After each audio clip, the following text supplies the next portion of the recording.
You ever wonder why parasite is spelled like this and not this? Well, maybe it's so it comes up in Google as this instead of that. Or perhaps it's because these things, whatever they are, aren't really parasites. Or maxims, whatever that is.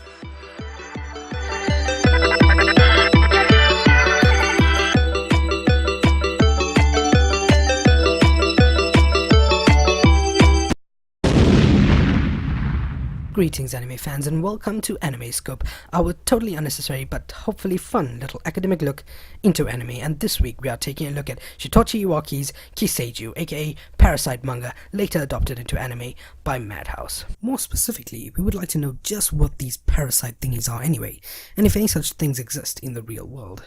So what are parasites with an I?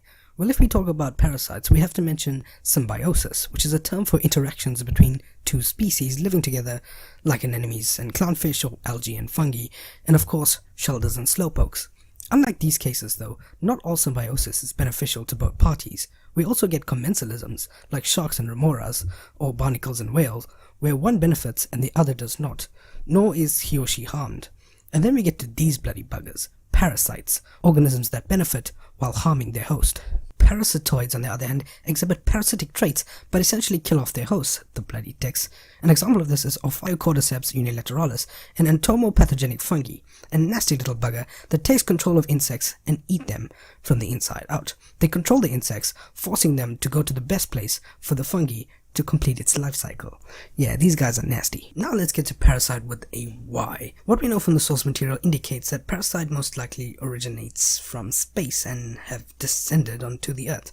They appear in a form of a worm and burrow into the host, taking over the brain and essentially the whole being. We only really see two life cycles: the host larval form seeking parasite, and the mature parasite that is essentially using the human as a biosuit of sorts. There is probably an intermediate stage while the brain is being consumed, but there is no indication as to how they produce to form the larval stage once again. The host-parasite relationship is not clearly defined, but we do essentially know that what was the human is no more and cannot be recovered. However, many of the original organs are still intact and function to keep the new entity alive, also having the capacity for reproduction, which is quite weird if you ask me. However, this is more akin to being a parasitoid than a true parasite.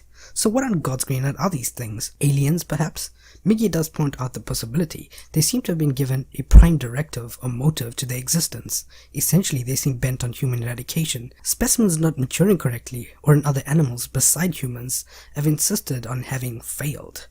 Interestingly, the human-like intelligence displayed by parasites have led to them developing personalities in order to adapt to their environment. In some cases, they develop their own motives and reasons that drive their actions. This is contradictory, since the main purpose of parasites would be to find a host and then eventually reproduce to complete its own life cycle. By deviating from typical actions associated with parasites, they cannot be viewed as parasites from a behavioral aspect. We see parasites questioning their significance as creatures and wanting to know the purpose of their existence. What parasite does that, besides some philosophy student living at home? So let's sum up. We know that true parasites benefit from the host, which is harmed but not killed.